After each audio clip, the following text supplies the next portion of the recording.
Bonfireside Chat is part of a listener-supported podcast network. That means we have a bunch of other shows which can be found at Duckfeed.tv, like Watch Out for Fireballs, which is a retro video games book club kind of show. There's Abject Suffering, which is a comedy show that is nominally about playing bad games, and a whole bunch more, which if you like this show, you'll probably like as well. Also, there's that whole listener-supported thing, which means there are a couple of ways you can help us out. You can go to patreon.com/DuckFeedTV to kick us a couple of bucks a month. Go to Duckfeed.tv/tipjar to buy some stuff on Amazon and get us a kickback that way. Or go to Duckfeed.tv/store and buy some stuff there. All of that is cool and it helps us out a lot. Now, enough of that. Let's get to the show. Some of our landings were desperate adventures. We are now prepared to meet the inevitable counterattacks with power and with confidence.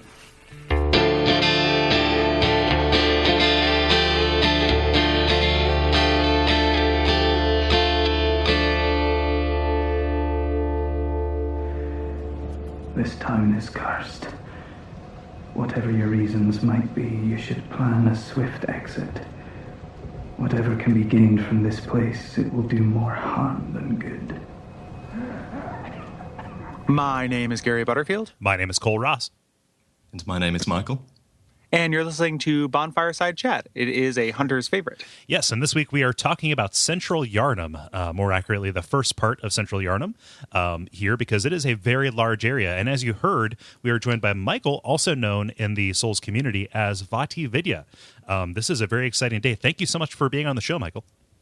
Thank you so much for having me. My first podcast. I'm really excited. Yeah, that's awesome. Like, hopefully we can make it a pleasant experience. Yeah, everybody who listens to this show, I feel probably knows your work, but just so we're not making that grand of a presumption, do you want to give just kind of a brief background on what you do and why, why Kole and I and people who are entrenched in the Souls community might be familiar with you?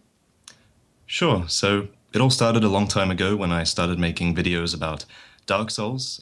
Particularly, I started making videos about the characters in Dark Souls, and I suppose that's what people will know me for. And from there, it just sort of progressed into talking about From Software games in general, and now we're up to Bloodborne.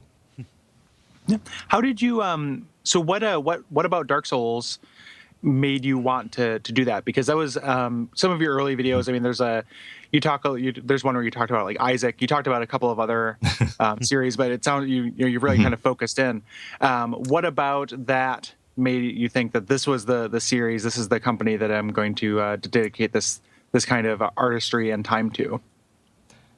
So I suppose, back in the day, I had a lot of videos that weren't about Souls, and I had a lot of videos that weren't that great. And if you look back now, they probably don't exist anymore because I deleted all the crap. But I was really fascinated with the stories of the characters in those games. And when I looked it up on YouTube, I didn't find anything that, I felt like watching. I wanted to watch something that was sort of concise and told the story in a sort of entertaining way that didn't ramble on. So I just sort of cut it down into the essentials and made a series called Prepare to Cry, which was based on the Prepare to Die slogan.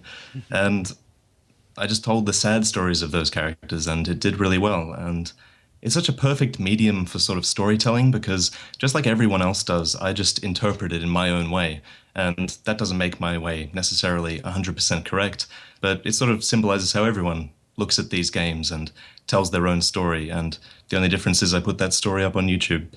But yeah, it's just such a brilliant game to talk about, as I'm sure you guys are experiencing as well. There's just so much to talk about. It's so broad and vague, and so much interpretation can be applied to it. Yeah. Something I really appreciate about your approach to this is that you're very clear to underline when something is speculation. I think that is a wonderful stance to take, and being upfront about that.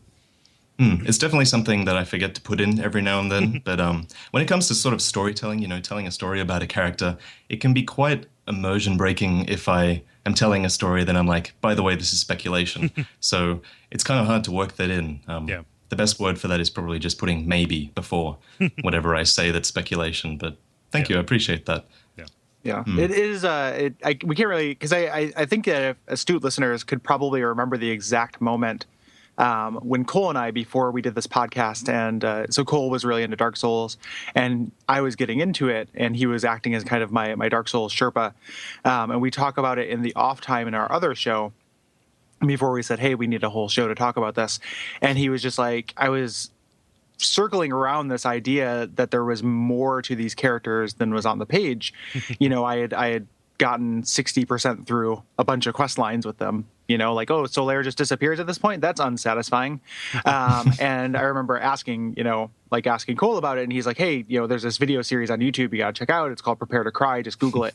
You'll find it. And it was just, it is, I can't really understate how that kind of approach and that material has informed the way that we work, because something you had mentioned and something that I'll often say is that I do feel that the Souls games are unique in that that interpretation does feel like a collaborative process.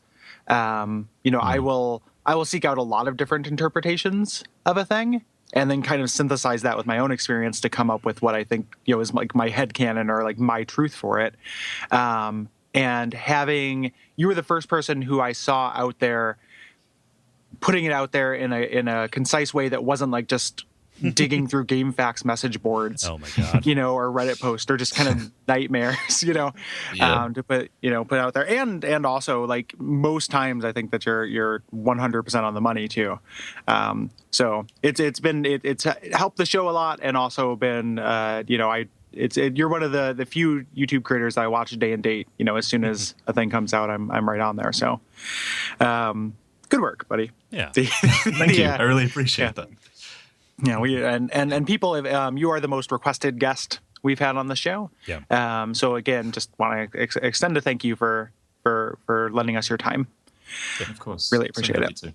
Mm-hmm. No. Cole, do you want to say what we did last episode? Yeah, so last episode we had our introduction. We accepted a questionable blood transfusion from a questionable man, and we awoke in an abandoned clinic in a hellish, demolished city called Yharnam. After being killed, we awoke in the Hunter's Dream and were given a simple mission to venture forth into Yharnam and slay as many beasts as possible. After all, that is what hunters do.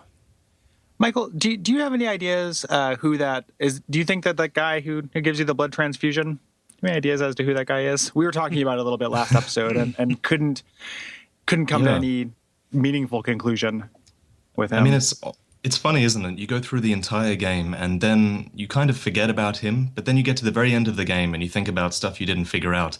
And it takes you back to the very start and you realize, I didn't know what was going on there. Like, who leaves the note? Who is this guy? Who was I before I came here? There's so many unanswered questions, and I don't have a concrete answer, but I think it could be a big clue if someone ever does discover who he is. The guy has the same character model as those wheelchair men who shoot at you. Yeah. But other than that, I mean, that just pens him as someone who's fairly inconsequential, just someone giving you blood transfusions in the hopes that maybe someone will awaken as a hunter. But yeah, you didn't come up with any conclusive theory, or do you have a favorite theory? No, I everything kind of falls apart. Like, I've read a lot of people online who have suggested that he's somehow like connected to, working for, or is Gurman. Yeah.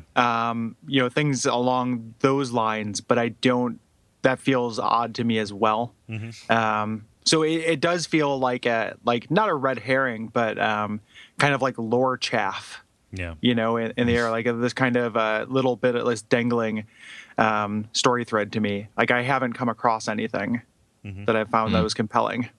Yeah. I don't know that I necessarily needed like a definitive answer or need him to be, inextricably linked or woven into the lore and the cosmology of this. I think that him just being a really creepy assistant to Yosefka, that works for me in a way, Yeah, and he could. We're not going to quite talk about Yosefka, but it's possible that his fate is, maybe he ends up Yosefka.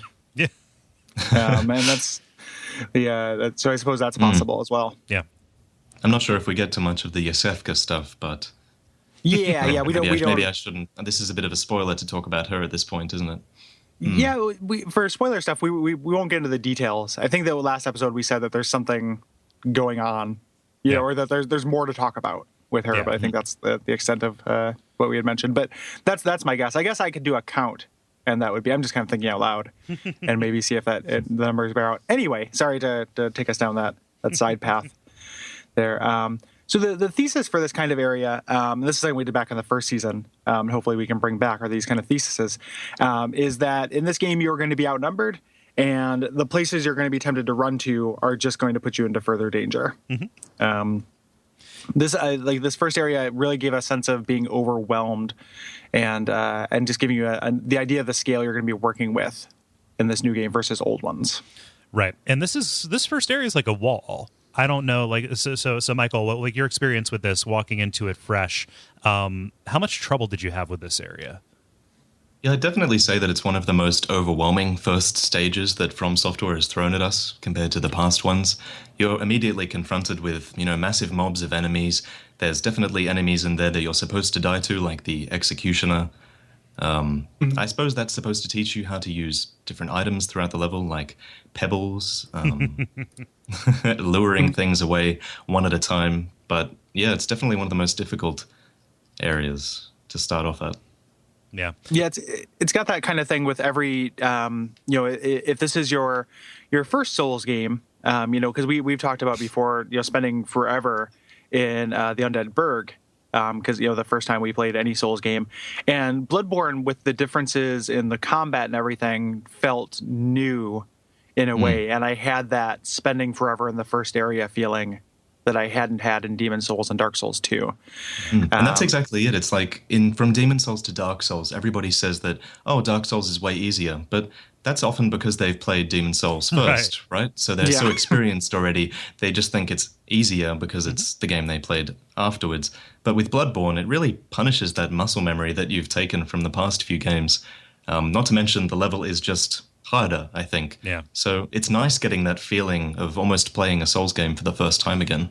Well, it's doing two things, right? Like any Souls opening area is trying to teach you new habits, but this one, especially if you're coming to it first, has double duty because it has to break the old ones. Yeah. Absolutely, yeah. So last episode we went up through the lamp in front of Gilbert's house, which Cole is evocatively named Gilbert's Gate, which sounds like a fantasy bar to me. That's actually what it's called in the guide. So, okay. I'm pulling a lot of this nomenclature from the guide itself, which arrived auspiciously, like on a Sunday, right in time for me to start putting these notes together. So, the guide, I just got the guide yesterday, and it's very funny. Then I made a tweet about this, but the enemy names are very funny because some of them are like 10 times more evocative than I thought they would. They would be like the lost child of innocence and things like that. And then you run into like large snake ball and like angry manhunter. Like that's not actually the name of one, but they have these very simple names, and then these very like sounding kind of names, and just in equal parts. It feels like. Yeah. So so let's talk about Gilbert a little bit. He's hanging out in his house. You can hear him coughing from inside, and he's going to kind of be a little bit or he can act as your guide for this first part of the game. If you check back in with him, he gives you information on kind of what to do. Yeah, he's like a stand-in for the crestfallen, right? He's plopped down there. He has resigned himself to some kind of fate, and he is simultaneously telling you, A, run away as fast as you can, and B, where you possibly should try and go first. Yeah.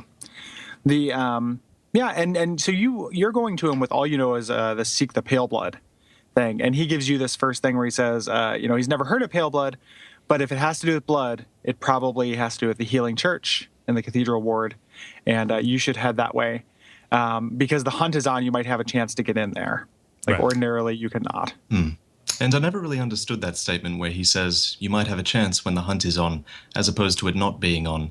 Do you almost feel like if there were less people in the streets and if they weren't all blood crazed, it might actually be a bit easier to get to the Cathedral Ward? Yeah. I mean, we have no problem murdering these people. If they weren't insane, then I almost think it would be easier. So I had a bit of trouble with that statement. But, like just tip their hats to you and sell you fruit and stuff. Yeah. Bonjour. You try and walk across town, but you're just waylaid by all the nice culture, the farmers markets, the art centers. Yeah. the Yharnam burning werewolf. Yeah, the Yharnam home for wayward werewolf. Burning werewolf. I always took that to mean that ordinarily, this area is closed off to the public, and like you can get in the chaos. Yeah. And that kind of, when we talk about the boss of this area, or the boss that we're going to talk about in this episode, and you get an item from him that allows you to buy an item, I believe, that allows you access. Yeah. So that's the only thing I could think of. There was an obscure reference to that. So I don't know. we will see as we get further. Things, so as you visit Gilbert, as we go, he gets progressively, he opens up, but his condition also worsens. Mm-hmm. So we're not going to do like a special alert Gilbert check on every episode. Let's see what's happening in Arsh kind of thing. But we should talk about now, the ways that things kind of don't end for him without going into specifics, I guess, of the triggers. Yeah. For that. Yeah. So eventually he gives you a pretty powerful item. He'll give you a flamethrower, which I wasn't expecting listening to him, that he just owns an operating flamethrower and will pass it through the bars of his window. Fortunately, he didn't have to use it because there are no charred werewolves outside of his house. Yeah. Yeah. So something that's kind of weird about this game is that there is time. Like, time progresses, right? Mm-hmm. Yeah. And so that is kind of a way to tick forward and ratchet through these individual storylines, especially for these people who are locked behind these doors. Yeah, absolutely. And this so Gilbert eventually, he's sick. He has the scourge, and it overtakes him at some point in the game. We won't tell you the specifics of how it happens, but he actually has to be mercy killed at some point. He breaks out and progresses from the same disease. And that was, for me, when I came back and saw that, that was a real great moment, because I knew it was coming, but I didn't know when it was coming. And also, Gilbert's a bro. In on that? Oh, sorry. What clued you in on that? Once I figured out that things were changing with time, I was just making runs through the most NPC-rich areas, every once in a while. Yeah. And there is one point where he says that he's quite confident he won't become afflicted with the scourge, which I thought was a really interesting statement. I think there's also a statement he says where he can't walk, he can't stand. Yeah. Which also seems to be quite a common thing in Yharnam with all the wheelchair men. I wonder if that's sort of like an element of the scourge.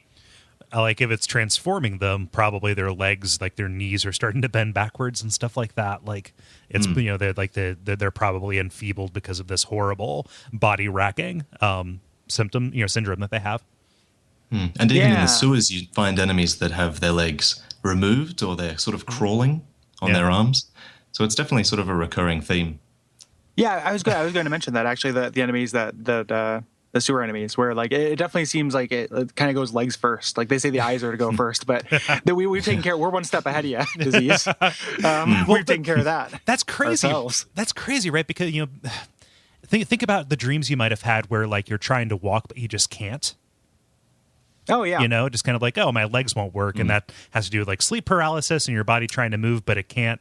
And the way that it's playing with the dreams here, that actually lines up really well. That's fantastic. I really like that. Yeah. Yeah, very cool. Huh. Yeah. Oh. Well, he Buster busts loose, so to speak, and you have to put him down as he totally succumbs, and that's the end of his story. That happens a bit later, but as we said, in Bonfire Side Chat fashion, we'll talk about NPCs when we run into them. Yeah. When they're not the doll or Gurman. Mm-hmm. So I missed Gilbert like the first time through. Like I didn't know to look for these pink incense burner things outside of houses. Like, even though I heard the coughing, I thought that was just ambient sound, and the fact that NPCs were hiding behind doors was lost on me until well into this area. So I didn't have the benefit of Gilbert's guidance for this. Yeah. It's kind of easy to miss until you know to look for it. And then I was surprised by how often it comes up. Mm-hmm. A little bit later in a couple episodes, we'll end up in the lower parts of the cathedral ward, and there's that like alleyway full of people And that's one of the big signaling things that this is different than past Souls games is like, oh, people live here. Like, this is not a post-apocalyptic game. This is an apocalyptic game.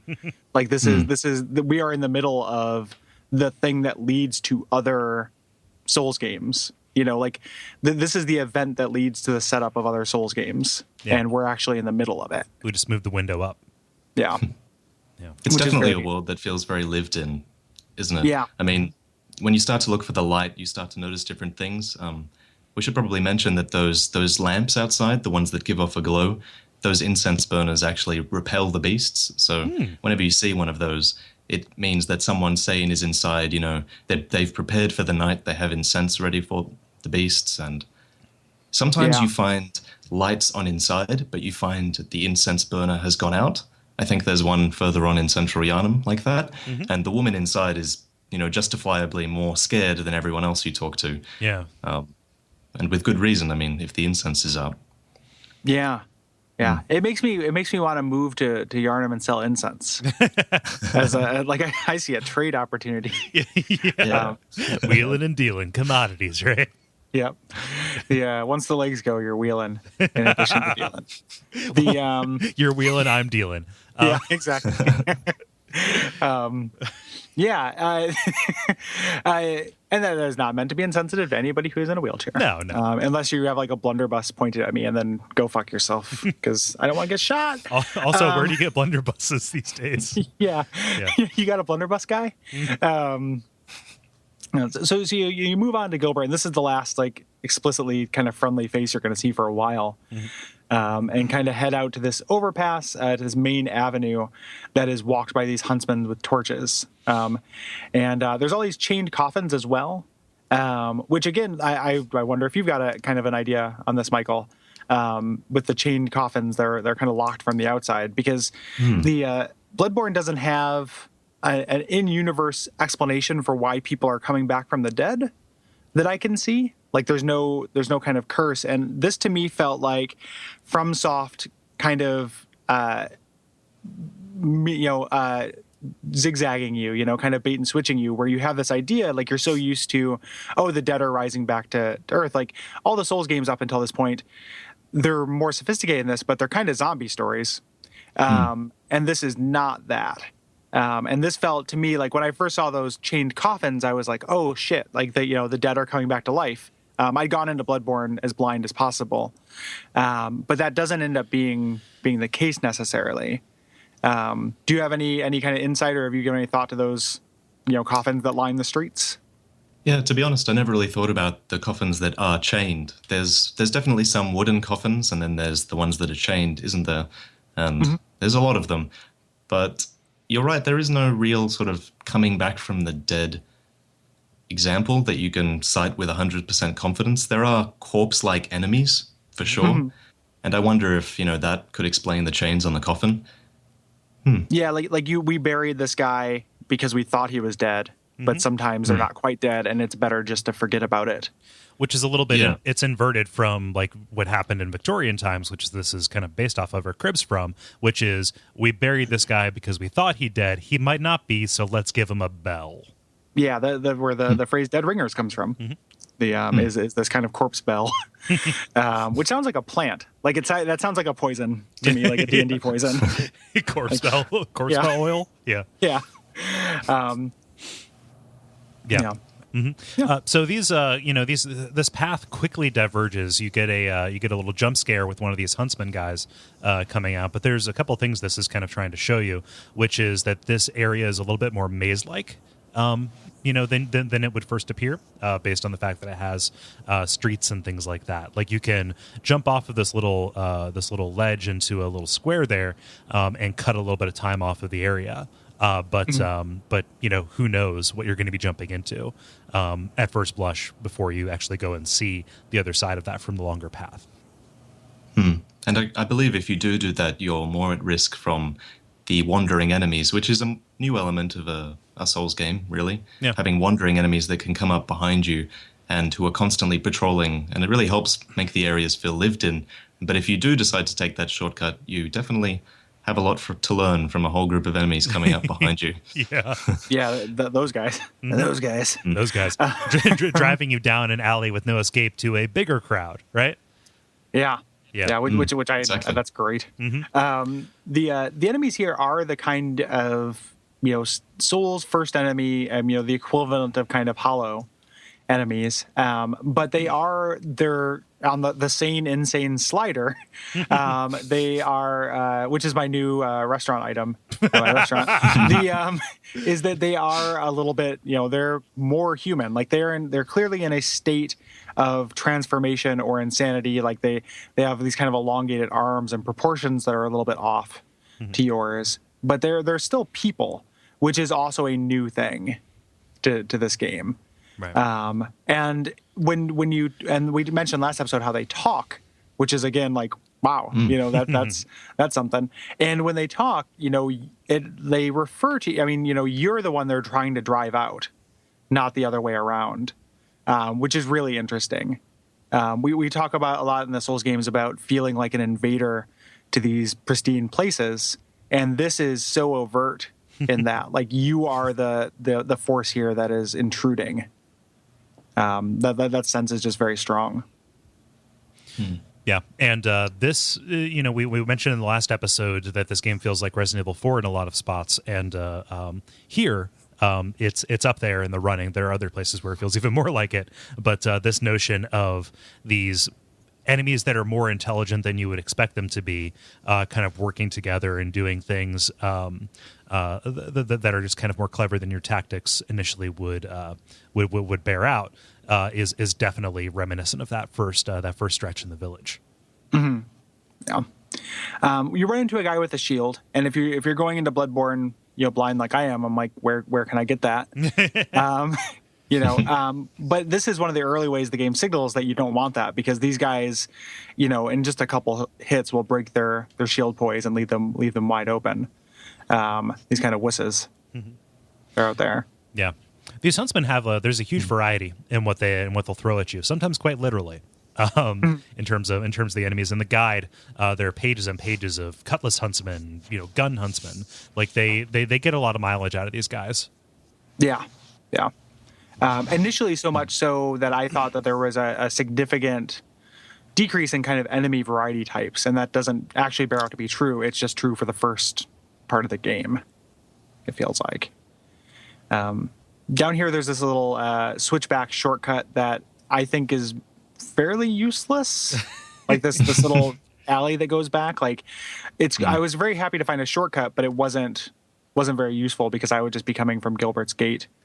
Rather than coming from the little graveyard thing. Yeah, you almost go as far as to think that it exposes you to more enemies by taking that shortcut, right? Yeah. I think they might have put it there because it's right next to one of the most difficult enemies in this area, which is that Executioner. He's definitely, the Black Knight of the Burg. He's one of those enemies you're supposed to die to, and maybe it was meant to lessen the blow from you dying to him. You've just unlocked the gate, and, Yeah. But it's not a long run back there, regardless of which path you take. So it's so weird that there's not a treasure behind him. Yep. Or that he doesn't drop one. Like, well, he will drop. He can drop an upgrade stone, I believe. I think so. Yeah, but it's not a guaranteed drop like you get from the Black Knights. Yeah, exactly. It's not a set thing. It's either that or he'll drop blood vials, which are useful. But not, at this point, everyone's dropping blood vials. Yeah. I was like, I'll never need to grind for these. I'm just going to be swimming in blood. Yeah, like Scrooge McDuck, and then not the case. Wouldn't that be Count Duckula? Yeah, Scrooge with blood. Yeah. Yeah. But I saw like opening this shortcut, for as underwhelming as it is, kind of it read to me like a low stakes way for the game to show you, yes, there are shortcuts here. Yeah. And you need to keep an eye out for them. Yeah, I can see that. Yeah. But yeah, these fighting a varsity level enemy like this Executioner, I banged my head against him, even though I was very much at the JV level. Yeah. Well, previous Souls games have always set you up to think that if I tackle this incredibly hard enemy, and if I succeed, then I'm going to get something, right? And even from the very start of the game, when I don't know if you guys tried to kill that werewolf or if you successfully did, but that's something I hit my head against nonstop to try and kill, just because I thought there was going to be some sort of reward for that, similar to other tutorial bosses, but nope. And they really further that with the executioner, so you should probably get it in your head at that point that the only thing you're going to get from killing that executioner is the confirmation that that's one less divergent path I have to go down, I guess. It's such a bummer, because the last game where they really did that was the first Dark Souls, because I remember with the Pursuer in Dark Souls 2, killing him when he first shows up doesn't give you anything special either. But I feel like that's a kind of a missed opportunity, because that's a really fun way to kind of challenge yourself. I wish I wish they'd bring that back. Yeah, I dig it. So we're on this kind of main drag here, and up and down the street, you can see more of these lanterns and incense sensors, and you can knock on these guys, but these are no Gilbert. These are just people who are either will kind of mock you or deride you, essentially for just being an outsider. Mm-hmm. Yeah, this feels like a regular RPG, doesn't it? Like with townspeople who kind of just provide flavor text, right? I like this. I like that they're there. I kind of wish that there were more actual NPCs in their stead, but this does a wonderful job of further telegraphing how hostile this place is. Yeah, they're so xenophobic.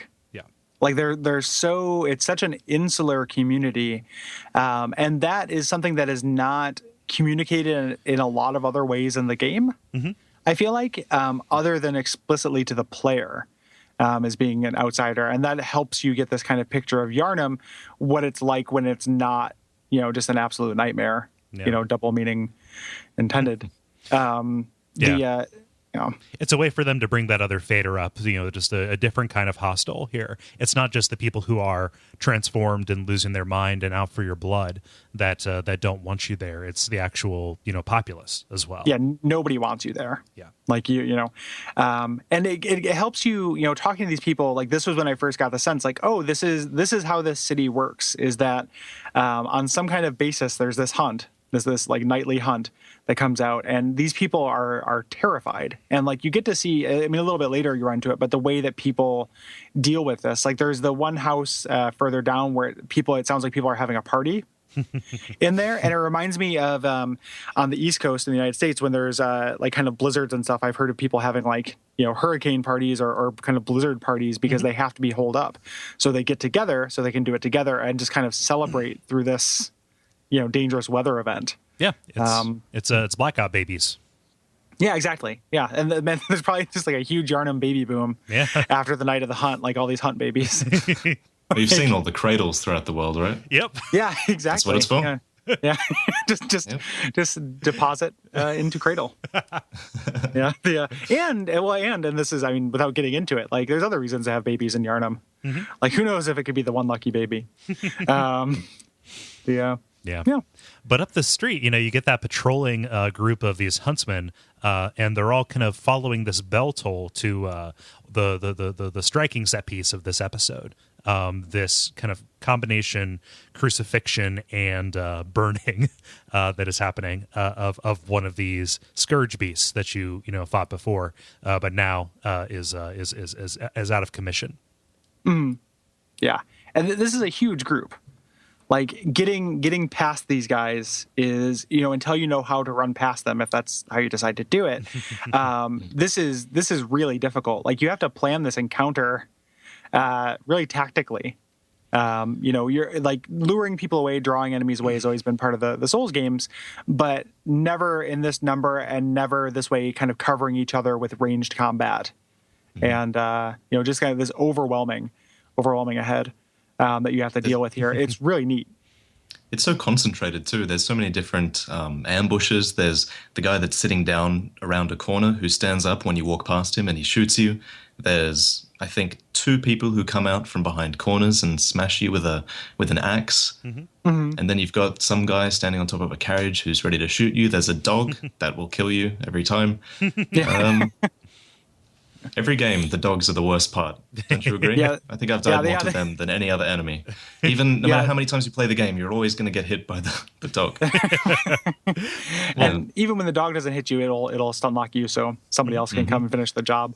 And if you go far enough down this kind of right embankment, which is probably the best way to approach this encounter, you can hear that banging on the door as well. So it's like it's signaling like here's tons of people. Also, there's something on the other side of this door that wants you to kill you as well. That is big enough to rattle this whole door. Like that's the size of a building. Yeah. Okay. Cool. Yeah. Like good night. And of course, there's an item in front of that door as well. Yep. Did you guys get scared when you picked up that for the first time? Yep. You sort of pick it up and then you're mashing that roll button like I could get out. And nothing happens and you feel a bit stupid. You expect the door to smash open at that point, don't you? Yep. Yeah, absolutely. Like I love how the Souls game, because there was a message there that said safe zone ahead, but the whole idea of people lying being introduced in the messages, this kind of take a step forward thing means that you can't trust anybody, and that just makes it very sophisticated. Like, is this somebody like, now do I believe this? Like, if this message always tells the truth and this message always lies. There's actually a sort of added sophistication to that now, because I don't know exactly how to do this. I haven't done it, but when you leave a message, you can actually attach an emote to it as well. Yeah. Did you guys know that? So that little blue phantom comes up.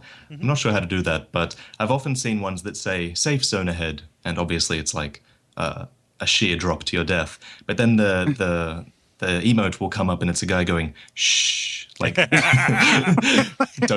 vote this up just to be, to fool some poor guy. And that was really funny to me. Just I like be how they cool. added that.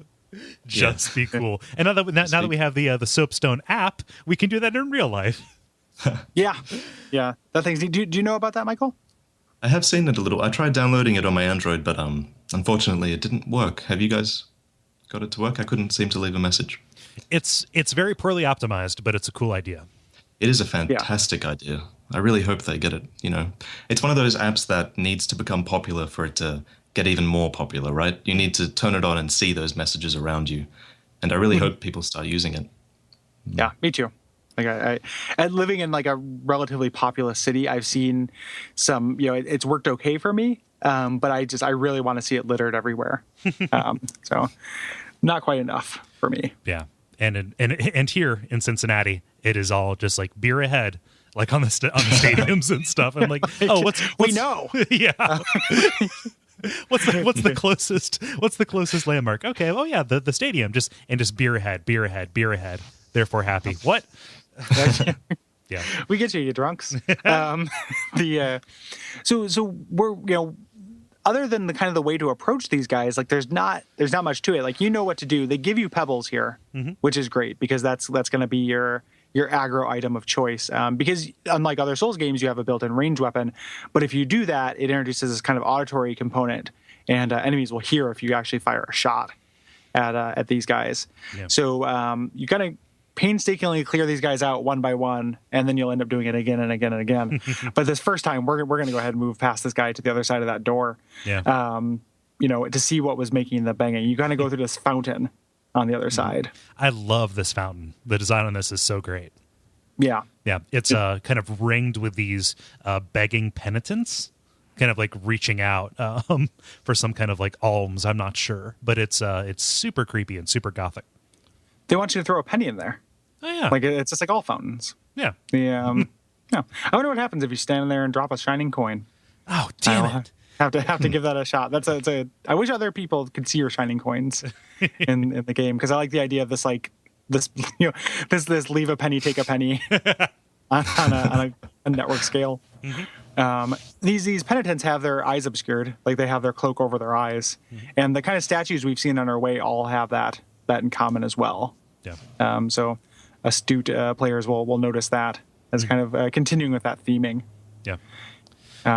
So let's look at what is making all that noise on the other side of that door. It is a huntsman's minion, also in pre-release or before the guide, also known as a brick brute.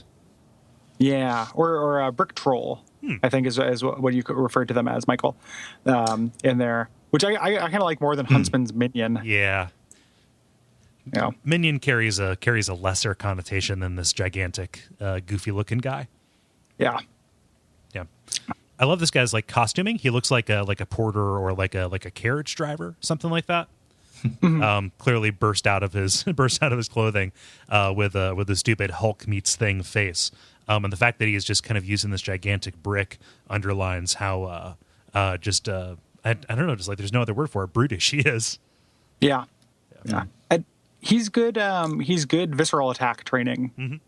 Like these guys have fairly wide parry windows, and that's the best way to take them out.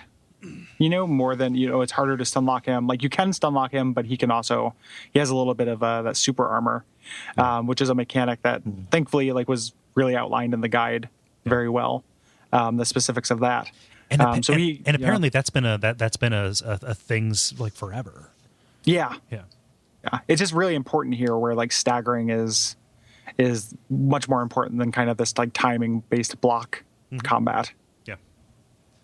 So you run into these crows over here on the left, which the way these things move made me think that because have you guys ever seen an injured bird? Yes. In real life, because they move like these things do. He's kind of flying in these short bursts and kind of crawling around on the ground. And I was just like, somebody saw an injured bird and thought that's a monster, and just upsize them for the game because the way they move is very realistic to a hurt bird. Yeah. I don't know about that noise they make. I haven't heard any birds say that, make that kind of noise before.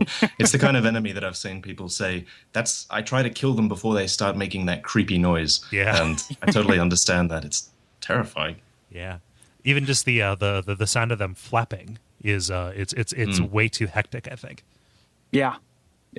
It also, they do an attack. There are two different kinds of standard attacks that will come from enemies in this game that a strong word would be undermine, but at least subvert the regain system. One of which are grab attacks, which we'll talk about later. But this one is this kind of death by 1,000 cuts attack where they will do these little combos, and it drains your HP in such small discrete units that it's hard to regain back from it. If these guys do the kind of thing where they fly up and attack you in the face, by the time you recover, most, if not all, of your HP that you could have regained will be gone. Yeah, that's true. And the game has sort of been training you to sort of jump back at enemies whenever they attack you. That doesn't hold true for these enemies. It's definitely something you have to extend your weapon for. And I'm not sure what weapon you guys were using at this point, but the threaded cane is really good for that. Yeah. I've really come around on the threaded cane, actually. You have or you haven't? I have. I initially was underwhelmed by it, but getting further into this area with it, it is fantastic for crowd control. Mm-hmm. Yeah, it's still. I still haven't hit that epiphany yet because I'm so I get frustrated by hitting the walls next to me. You have to be in such an open area to use the whip form. My first playthrough I used the axe, and then my second playthrough I used the saw blade. Mostly an extended form, just so I can get that reach. It was hard for me to shake the habit of playing this the same way I would play shieldless runs in older Dark Souls games, which really just emphasizes getting the first strike, which for some enemies like these really served me well. And then for other enemies that have more of that poise, didn't serve me quite as well. So... What's kind of great about these crows, aside from the fact that they're carrion crows, so they've been eating dead bodies so much that they can't really move, and that immobilization turns them into kind of landmines a little bit. There are not very many of them in this area that are placed on the main path to get you there, but the best way to kind of deal with these is to not walk close enough for them to attack, because they're not going to make the effort to pursue. There's an enemy a little bit later who also approximates something from a different kind of game like that, in a way that again shows you the different things that they're going to be doing in Bloodborne. Yeah, even though they are often guarding treasure. Sorry to cut you off. No, exactly. That was what I was going to say. When you start to look out for them, you realize they are guarding treasure, and I think in this case it's the oil urn. Yeah, so you get to live out your not Vangarl, whatever those Vandarian, the No Man's Wharf guys. The Vangarian? Yeah, Vangarian. There we go. Vangarian. Yeah. Yeah. I'm not 100% sure on that. Yeah. oh boy, we're gonna get raked over the coals for this one. Yeah. So you kind of continue up of the there's a locked gate here that you can't get through, and you head up over on the other side of the fountain and to this kind of smaller courtyard area, and a patrol just kind of walks down with dogs, which is timed for you to kind of run into it, which I think is very cool and pretty dynamic, and is kind of a tough encounter, especially if you decided you didn't want to take out the minion, because he will hear the sounds of the battle and join from behind, which definitely happened to me at least once. Well, if you don't make it through the area say you kill everything on your first playthrough through that area and you get the items that the brick troll is guarding, the second time you go through that area, you don't need to kill that brick troll. That's what your mind tells you, because you got the items he was guarding, right? So the second time, it's an interesting way to sort of introduce you to a new encounter with things that have been there all along, really. But that is definitely a place a lot of people died, I'd imagine. There's 3 dogs, a gun guy, and about 4 hunters, I think. Something like that. It's brutal. It's very dense, and then the game kind of takes its final encounter before this boss and saves it for the end here. When you head up to the bridge, because this was my stopping point. Like, I spent so much time on these things. You head up the bridge. This is the gate that you can see, when you initially look off. This is that bridge. And to the left side, you can kind of see this, pile of church statues, these worshipers holding candles with their eyes occluded. And if you run to the other side, you can kind of dip down in the sewers, which we'll talk about. But the first thing you're going to see are these 2, they're called Scourge Beasts. But the same thing you saw from the clinic when you first woke up, but these are at full strength, hale and hearty, and not distracted by corpse chewing. And it's amazing how difficult it is taking out 2 at once compared to just 1. It's not just twice as hard. I'd say it's almost like 4 times as hard having these quick attacks come at you. So there's different ways to take them out. Some people use fire. I tended to run past and get them stuck in a doorway further on. I think even if you throw pebbles, you often get both of them to come after you. So they I was chain stuck aggro there for a while. And they're so they'll follow you a long way, longer than you think. So if at this point you die to them and you get fed up meticulously clearing the walkway here, like I did, when you get to these guys and are just backing up for survival and to heal, you're going to back into surprises you left for yourself by not clearing them out, and it just becomes the kind of like the weird point. Like, I never got hopeless because I know how these games work, and I was enjoying myself, but I got very close to being demoralized with these things. I had a very hard time with them. I just treated Molotovs like tickets across this bridge. This was the toll that I paid. I did that as well, but would run out. Because the Molotovs are super, are very effective. Again, I almost did a meme. I'm glad I didn't. Are very effective against them. And but if you miss, at this point, I think you have like 6 Molotovs that you found. There are 10 throughout Central Yharnam. There's one before the first ladder, and there's one off that first drop that's a shortcut. So you should have 10 at this point. Yeah. Regardless of which, I ran out before I could actually get there, or I went through and died to the boss. And enough times to not be able to use Molotovs with abandon. For me, it was a matter of I'm not really doing anything with these blood echoes anyway, because you can't level up until you see the boss, and so I just kind of took those whenever I could, whenever I had a safe spot, and cashed them in for consumables, which is not really a habit that I was in previous games, using consumables like that. I was still saving up for a rainy day. Yeah. I was like, at some point they're going to let me level up. I can tell. So these guys are tough. But as you mentioned, Michael, you can lead them into a couple areas they can't get through, or you can set them on fire, and you can use oil on them as well if you want to, and that is pretty effective. So one of those places you can run to is actually a kind of a broken section of railing on the side that leads you into this spooky house. Yes, which is in the dark. And, you head through, you get a couple of standard kind of Bloodborne ambushes, and then you run into the guy with the wheelchair. the wheelchair huntsman, which I can't be the only person who was sure that this person, I mean, this is probably ableist of me in some way, but was like, oh, this is an NPC that will talk to me because he is in a wheelchair. Like, there's no way this guy is going to attack me. Yeah. He's in a wheelchair. Like, I really thought that. Yeah. I'm sure I wasn't on some, gross dark level of my subconscious. I was thinking that. Can I absolve you of that a little bit? Yes, please. Sitting down is not an aggressive posture.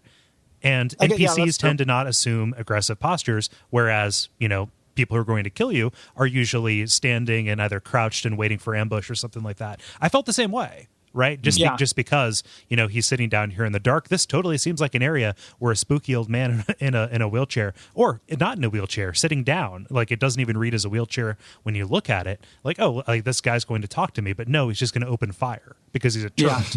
Yeah, he's a mobile wheel turret, and we're not saying anyone in a wheelchair is a turret, right? So don't think that we are making that kind of broad proclamation. Yes, in the game, in the mechanics of the game, these act like turrets. Yes, no man is a turret. No, my favorite Simon and Garfunkel song. So he tricks you, and then eventually I'd see some tons of notes that were just like time for beware of elderly. And things like that. Good going, guys. Good going. Yeah. But it's not the kind of like dreadfully misogynistic ones. Yeah. Like I've seen a little bit less of that in Bloodborne. Than in Dark Souls 2, which is nice. There's fewer women though. The bell ringing maidens or the bell ringing women show up all the time, but people are usually just like attack this thing. They're not just like, well, how can we use the message parser to make this about sexual assault? Yeah, which is usually there's a lot of statues it's common at too. Yeah, that's true. Yeah, and people are big fans of the emotes that let them look like they're touching the statue. Oh, that's true. Yeah, making contact with the statue, which is, to be fair, like that's probably what they would do in real life too. Yeah, like they just go to a statue and like, look, I'm touching the statue's boob. I'm gonna take a selfie doing that. I love the pictures of the statues where you can see the wear. On the places, like like in a like, haha, it's funny how sad this is kind of way. Like, let's destroy these, priceless works of art by groping them. Cool. But there is a level of humor to that. Yeah. The nice thing about this house is if you go downstairs and open the door, this is going to be your good shortcut back from Gilbert's Gate to actually getting to the boss. Something else that's kind of new in this house, too, is if you look over on one of the bookshelves, there's actually a note. Like, this is a straight up, kind of Resident Evil style, like apocalypse log kind of thing. And this one explains how the Healing Church just kind of abandoned the town, the town, and hold themselves up.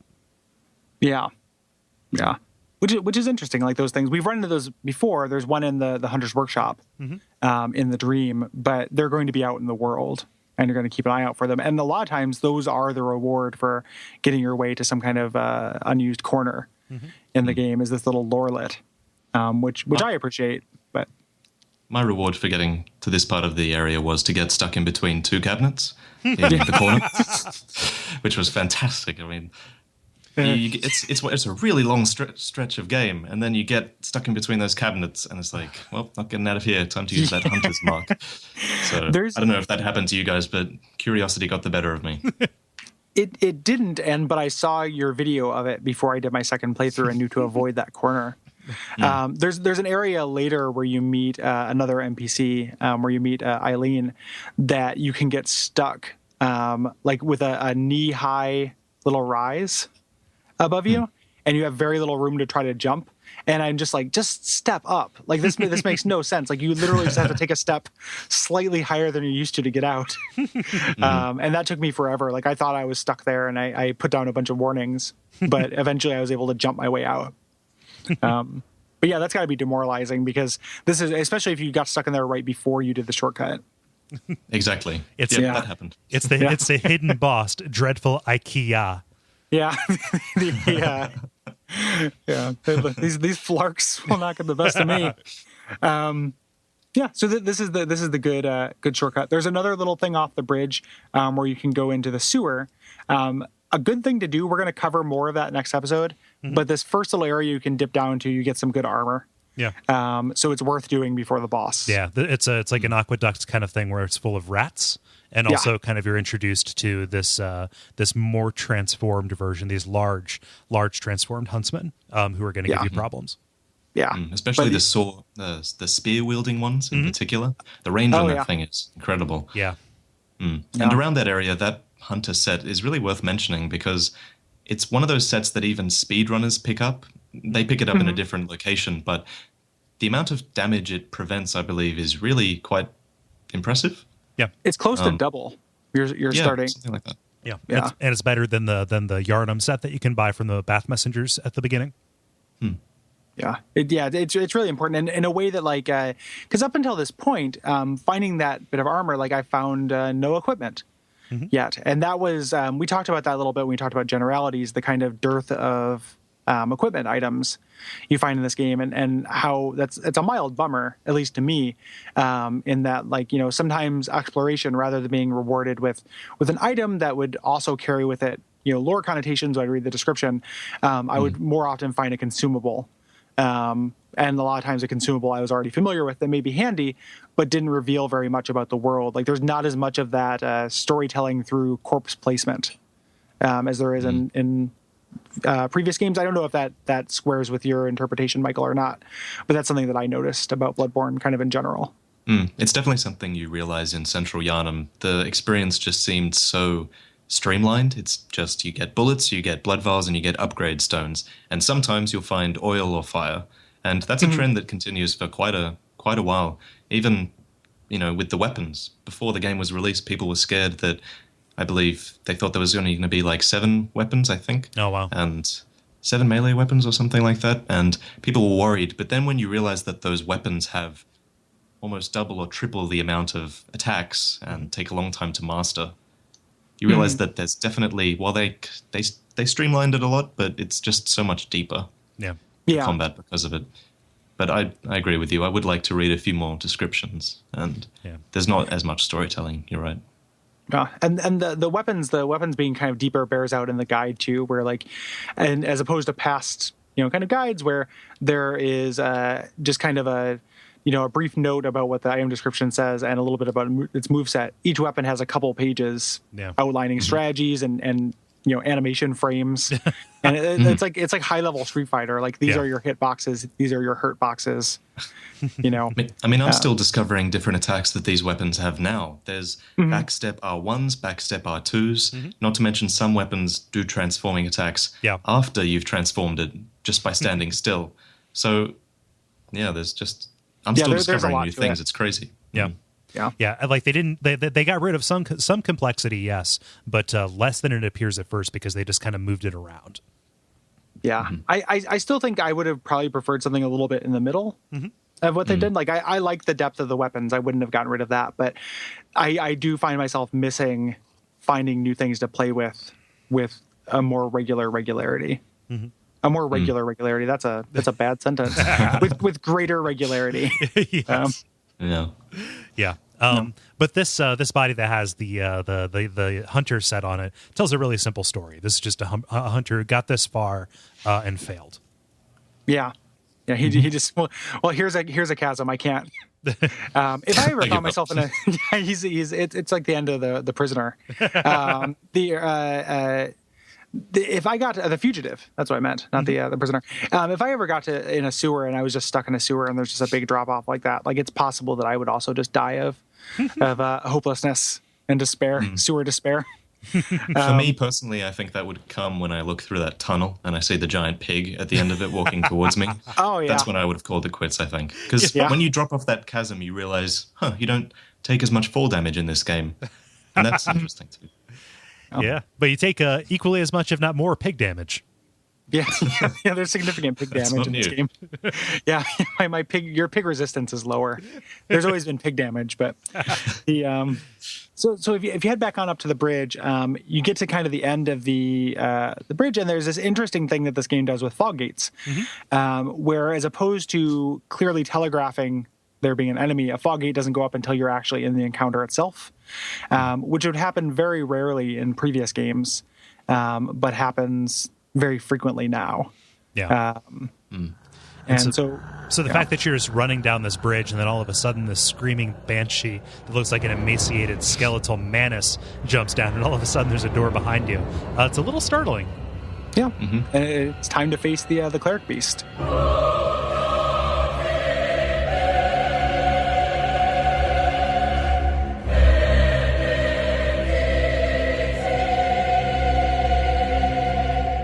It's interesting that you bring up that Manus comparison because I saw that as well. And it's interesting for the first boss of this game to recall arguably the hardest boss of the first Souls game, or at least one of the, in the top 3 or so. I definitely had that, like, what is this trying to tell me feeling? Like that this so clearly evidences that. So, yeah. But yeah, this is, other than the appearance looking like the end boss of a previous game, this feels like a first, like a first boss of a Souls game, right? He is a large beast who has a pretty long reach, and your trick is going to be, mostly like the getting behind him and attacking is still relatively effective, even though there are a couple more wrinkles to his moveset, right? Mm-hmm. Yeah. And similar to the first boss of Dark Souls 2, it's often a fight against the camera as much as it is a fight against the boss itself. That was something I found a bit surprising. I think the camera actually zooms out a bit in encounters like this, which makes it a bit better, but you're definitely going to get the camera stuck inside the Cleric Beast or the carriage, or it's you have to master that. And I think it almost teaches you that with the big encounters like this, you should probably be fighting them with the camera unlocked. Yeah. So in a way, that does teach you a fair bit, and it's much easier to get behind him and deal damage that way. Mm-hmm. He has 2 lock-on points. If you lock onto his head and fire your gun, I think it takes like 5 bullets from an unupgraded pistol. He will get stunned and open himself up for a couple of attacks. But that's a pretty expensive way to create that opening. Yeah, and that is teaching you something as well. So like, bosses now have weak points and stuff. You can hit his head enough to open him up for a visceral attack, and you can also kind of break his legs, which is really cool. And the combat in this with bosses, like, there's just so much blood. that sound effect, the like you're hitting a beast with a serrated weapon sound effect, is like so. I mean, it's visceral, which is a word that has a meaning in this game, but that's what it feels like. Yeah, it sounds like a water balloon fight at the onion smashing factory. Yeah, like, yeah. You just imagine some union Foley worker just like joyously bashing 2 onions together in front of a microphone. It's a living. Just like twisting a mallet into a raw chicken. And just like, Yep. This feels so much like a First Order Souls boss that even the arena evokes it, right? Yeah. Think about where you fought Taurus on that rampart, right? This it's a pretty similar arena, excepting the climbing on top of the tower bit. Yeah. And one of the weird things about this boss, and this took me a couple of tries because I was still getting used to the combat, and because I had my resources drained by the run-up here until I figured out the shortcut. Like, I didn't actually think to go across the bridge cross the bridge perpendicularly, because I thought that this is where I needed to go. I had a really strong feeling like this is the way forward. So I died a couple times, but eventually, like, now I've had that mastery feeling of going back and just like first trying this guy on new characters, and that's been really, really satisfying for that. Well, I believe Gilbert actually tells you, you have to find this bridge. It is the place that leads to Cathedral Ward. And then when you go back to him after this fight, he does mention that, they've seemed to block it off. And there is actually a door at the end of that bridge, which recently people have discovered that it actually does link up with Cathedral Ward. And while it is openable, it's not openable on the other side either, but there is a prompt on the other side. So I think once long ago it might have actually been a shortcut. Yeah. Of some kind. The first time I saw that, Illusory Wall, who we've had on the show and who does the kind of testing mechanics thing, put up a video of showing the other side of that door.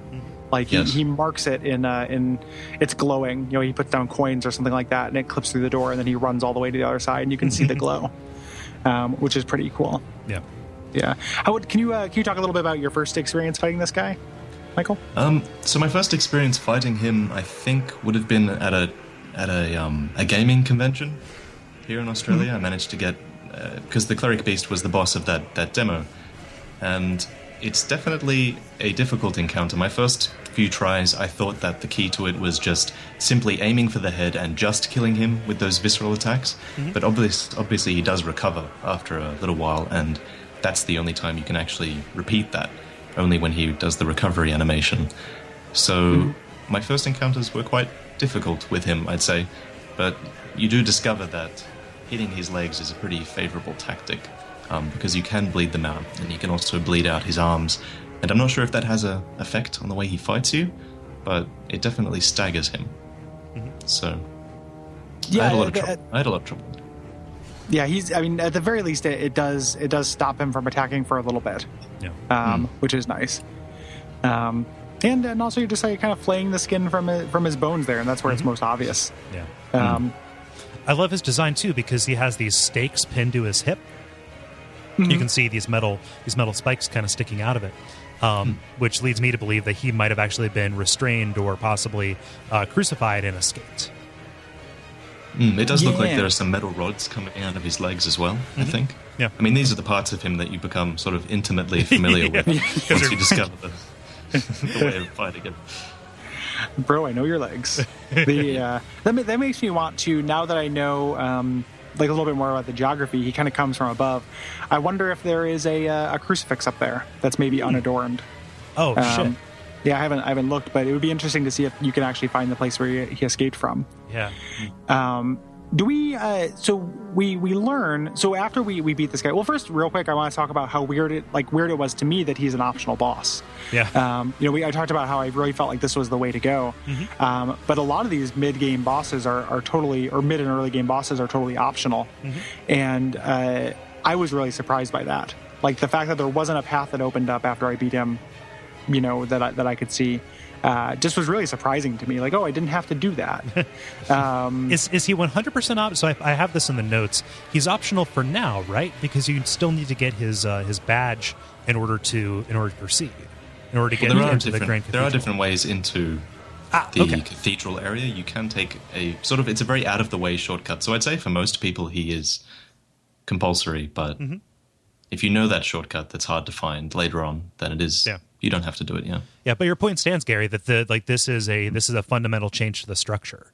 Yeah, that's what it felt like to me. And each of the Souls games that we've played has had a different kind of open area. Like we've had Dark Souls 2, which had that kind of constrained middle, and with the DLCs like open ending. But like the kind of the open beginning was open, and the middle was constrained. And the ending was a little bit more open with the DLCs. And Dark Souls 1, which is more open until, again, it constrains in the middle with Anor Londo. Here, like, it follows a little bit of the same suit, but the ending of it does feel more linear than this, and the beginning of it more open in a way that I wasn't... It didn't feel like it at first until I kind of saw the strings and realized what I did and what I didn't have to do. And you look at something like Demon Souls, which is so open. Kind of throughout. But this guy, so we learn a little bit about this guy. He drops the Sword Hunter badge, which is this. I think this is probably Ludwig, who we're fighting, who's transformed, just based on his drop. Right. What do you guys think about that?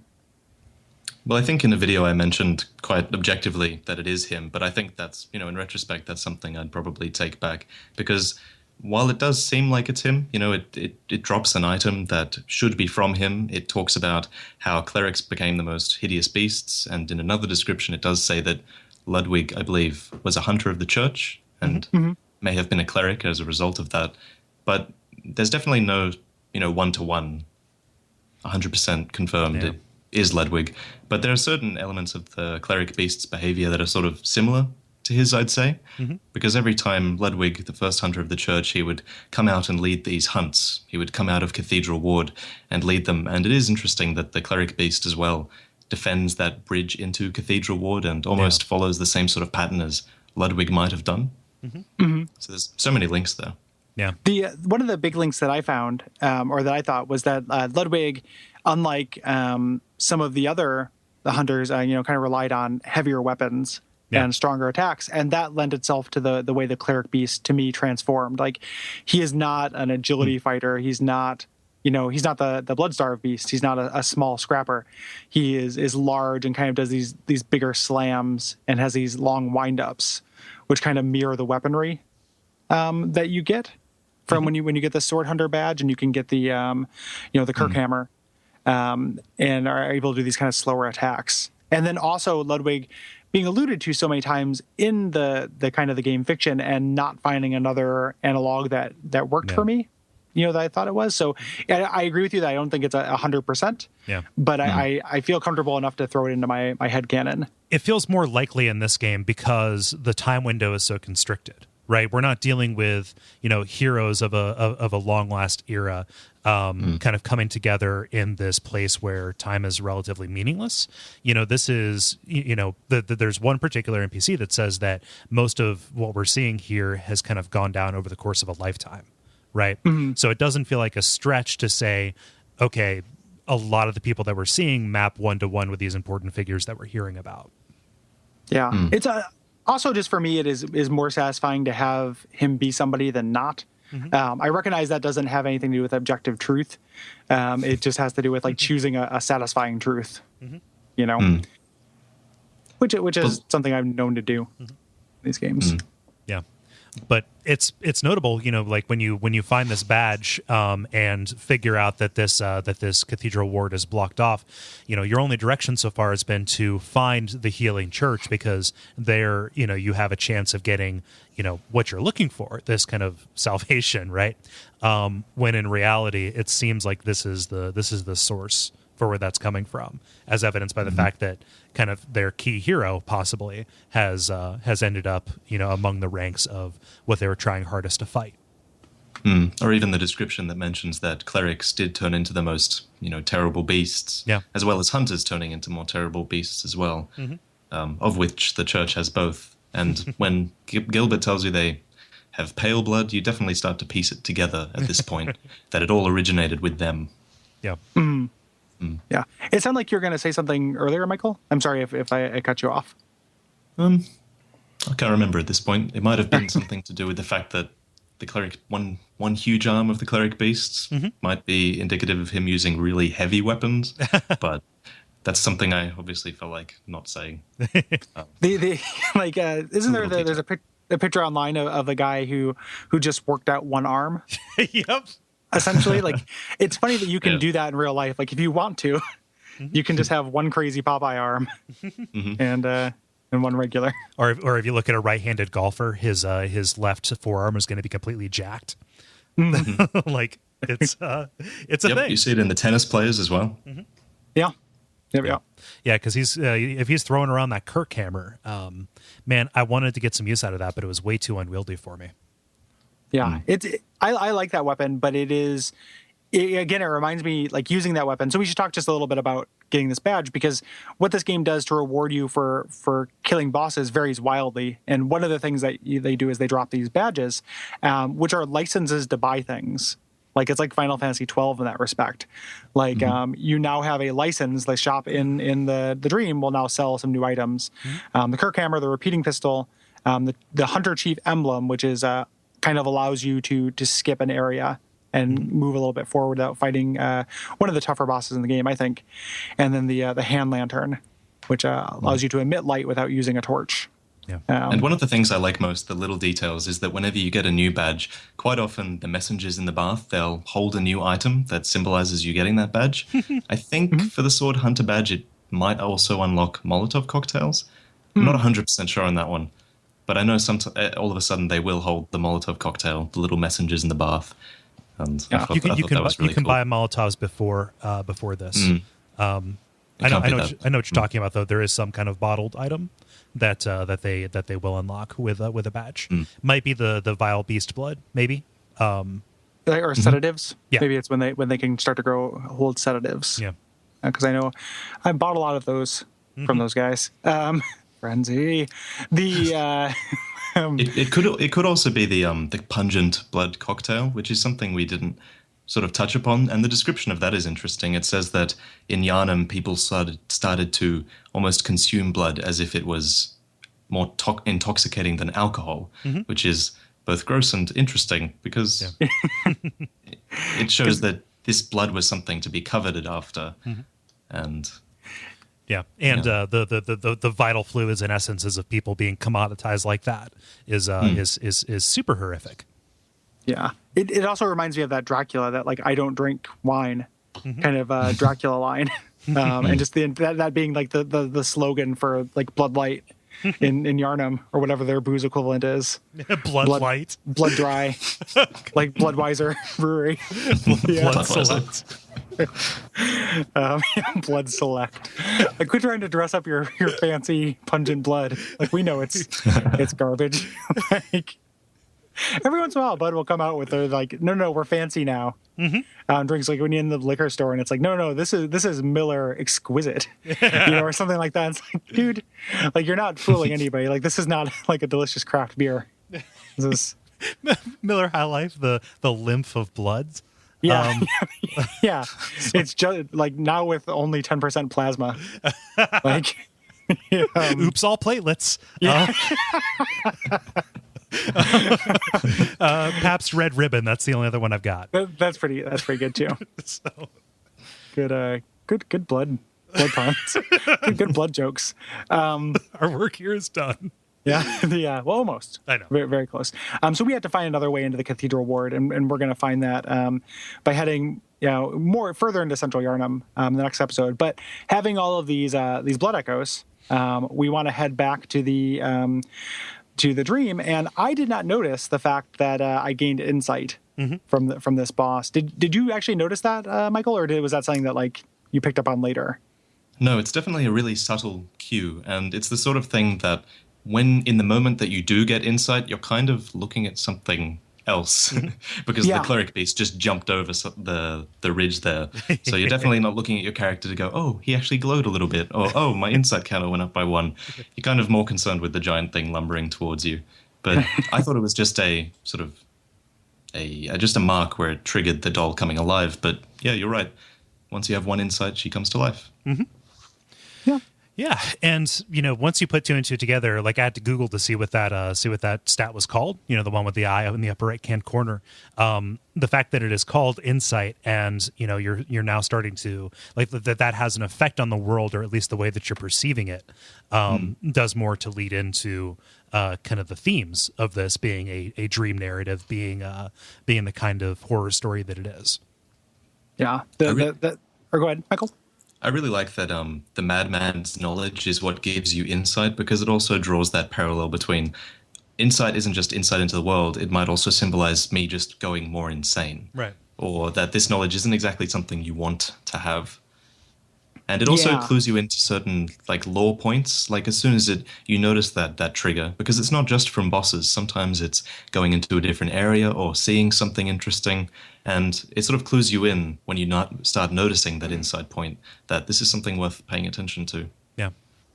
Yeah. It's really underlining that, and we bring it up a lot, and we'll probably like the words to watch out for. Don't put these on your bingo card or drinking game for Bonfires to Chat this season if you don't want to die of alcohol poisoning, or probably blood and Lovecraft, because that is that idea that like insanity is honestly just seeing things that are actually there, is super Lovecrafty, and this plays into that whole kind of really from beyond kind of storytelling, that short story. I don't know if you're familiar with that, Michael. I know that's not other people have brought this comparison up in the kind of relation to Lovecraft stuff, but if you're not familiar, I think that might end up being interesting. Lovecraft is just shot right up there on the things to read list for sure. I'm not that familiar. Had you read much of his work prior to going into this?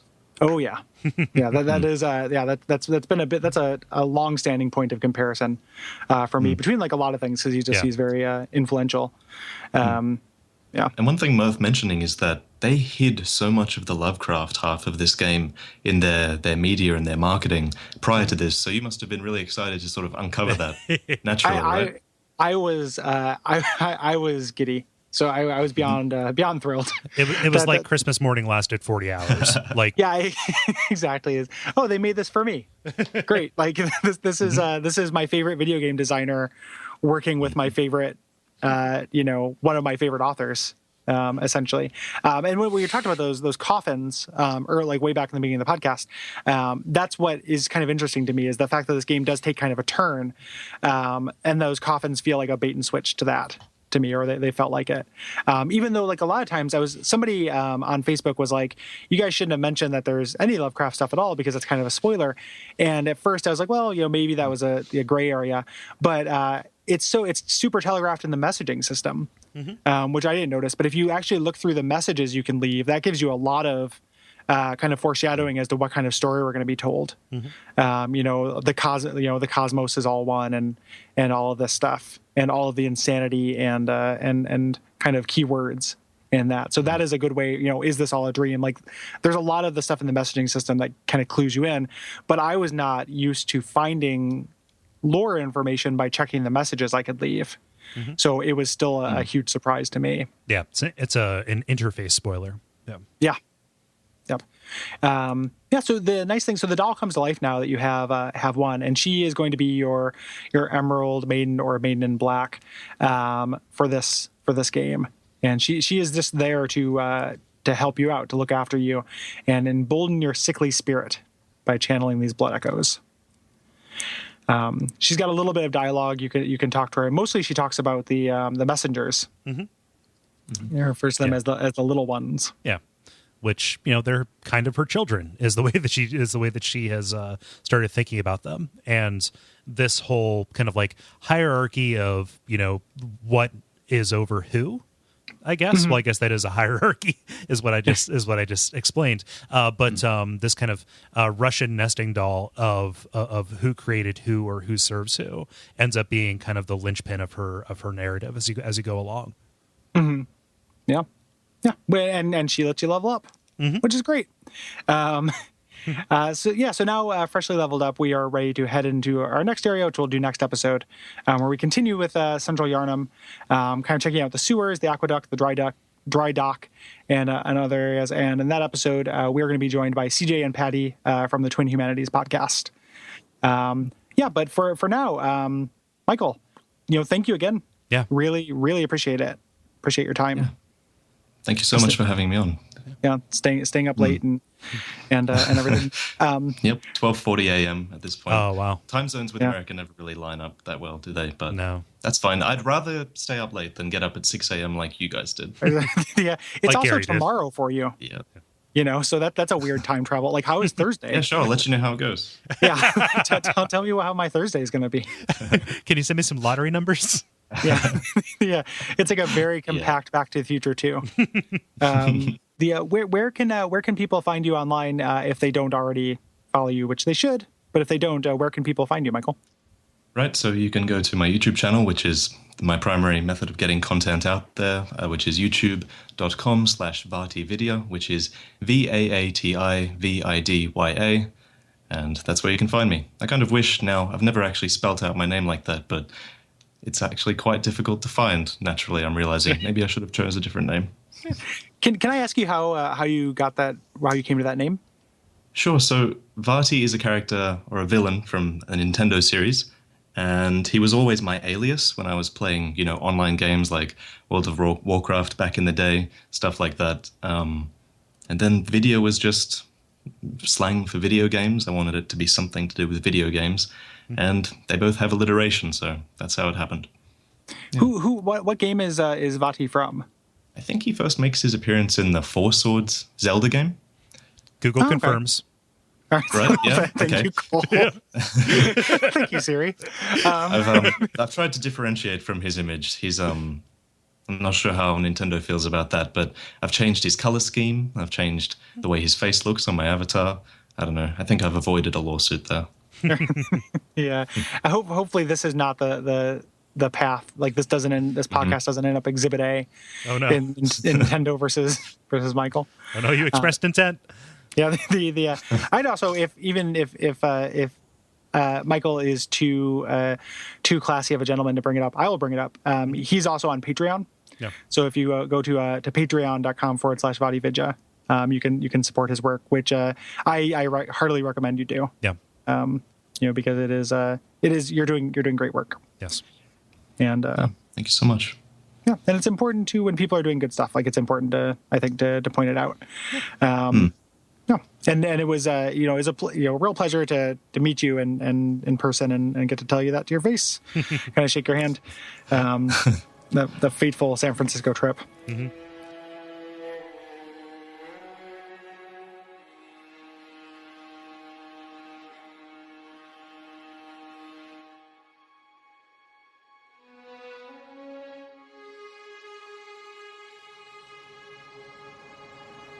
So Michael had to go. He very graciously stayed up very late in Australian Thursday time. In the future, we're recording this very early on my behalf on a Wednesday morning. Yeah. So we just we said thank you on air, but I just want to say again, talk a little bit of sugar. That guy is super talented and super nice. Yeah, and he's great. I've been looking forward to it ever since I knew it was in the works, and I've been thoroughly pleased. So it is awesome, and hopefully everybody who's listening to it also appreciated him. And I said it before, but I'm saying it again: go support him because he does wonderful work. And it would be an exaggeration to say the show wouldn't exist without him. That's a little bit too far, but he has been informative to the show, and it's been great to finally get him on. And whenever hopefully in the future, like if he had fun and From puts out another game like this, we can have him back. A lot of the paths we walked down, he cleared. Yeah, absolutely. Yep. So good. What an amazing man. So again, we mentioned we're going to cover next time. If you have anything to say about the rest of Central Yharnam up to and including Father Gascoigne, hit us up at Duckfeed.tv/contact. What else can people do to help us out, Cole? We have a Patreon. So if you like the work that we're doing, if you're new and you haven't heard this pitch before, you can go to patreon.com/DuckFeed.tv. We just crossed our kind of last milestone, thanks to everybody's generosity so far, but there are going to be more coming down the way. Kicking us, as little as a dollar a month gets you into some content that you otherwise would not see, and there's a whole list of other kind of reward tiers that you can get access to. And that goes a long way towards helping make this kind of possible for us to do without undue financial hardship. Yeah, the podcast is, we're committed. We're never going to make it cost money. We're committed to the show being free, but it's not free for us. And that Patreon helps it not, cost us a bunch of money because we don't make a lot of money off of this. Yeah. It costs a lot of money to do. And so an example of that, just if you are a patron or thinking about it and you want a concrete example, Patreon money allowed me to fly down to the Dark Souls 2 Scholar of the First Sin event, in which I met Michael and kind of brokered this appearance. Like broker makes it sound like I had to make an offering or something like that, but I just met him in person and talked to him and stuff, and was able to kind of arrange this. So it is not an exaggeration to say that might not have happened. If we weren't able to do that without your support. Yeah. So I don't say that to hold a sword over your head with it. I do say it just to say that if you have decided to help us out that way, it is meaningful in concrete ways. Yep. And if you have not decided to help us out that way because you fear it won't be, it will be. Right. But whatever you can afford, times are tough, we understand. If you can't afford to support us financially, head on over to iTunes, leave us a rating or review. We really appreciate that. That helps us stay in the public eye. Yeah. We've been on the charts for a while, kind of off and on. Kind of the longest we've ever been on the charts. Yeah, and those iTunes charts are mercurial and weird, and we've never quite figured them out. And success on there has been fleeting, but for the most part. But maybe this is the season that keeps us as a mainstay on there, with such luminaries as like One Up Yours and these dead corpses. Dragon Age 2, the podcast. The Ghosts of Podcast Past, just clogging our way. I don't even know how those get on there. Like, who's the first? Like, I mean, One Up Yours is great. Like, those are great shows, but like, it's just amazing to me that they have these tales. And then if you can't do that, if you're not a fan of iTunes, which I don't blame you, tell a friend. Yeah. Like if you know somebody either physically or digitally tell some people if you think that they would like the show. Yeah. It's always wonderful when we see people tweeting about us as well, like not just from a vanity side, but to know what that does to help spread the word. People find out about the show and even kind of get into Souls through this. So if you like something, the best thing you can do, aside from support it directly with money, is to help spread the word and get more attention to it. So that is much appreciated for everybody who has done it so far and for everybody who might consider doing it now. Yeah, it feels great. Also, it feels very good to have people spread the word. Mm-hmm. Because we're both at least a little bit queasy about self-promotion, even though it doesn't sound like it based on this. But that was a hard fought skill that we had. So we appreciate help with that. Mm-hmm. And I think that's probably about it. Yeah. We have new podcast art, actually. Yes, absolutely. That was made for us by a listener, Adam Bucheri. You can find his work at adambucheri.com. We are incredibly grateful to Nick Daniel, who did our previous podcast art that is more Dark Souls themed. Nick Daniel of Latchkey Kingdom, the webcomic. We're going to find a way to use both of those pieces of art. Just because we are still a Bloodborne we are still a Dark Souls podcast. But it is more appropriate to have Bloodborne here right now. Yeah. We might change it out from time to time, but it doesn't mean we don't appreciate all of the art we received. Yeah. So thanks everybody for that. And until next time, what should they do, Cole? They should fear the old blood, because a hunter is never alone.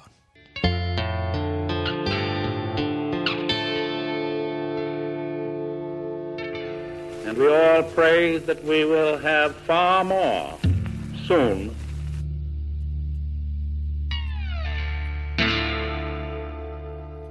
Mm-hmm.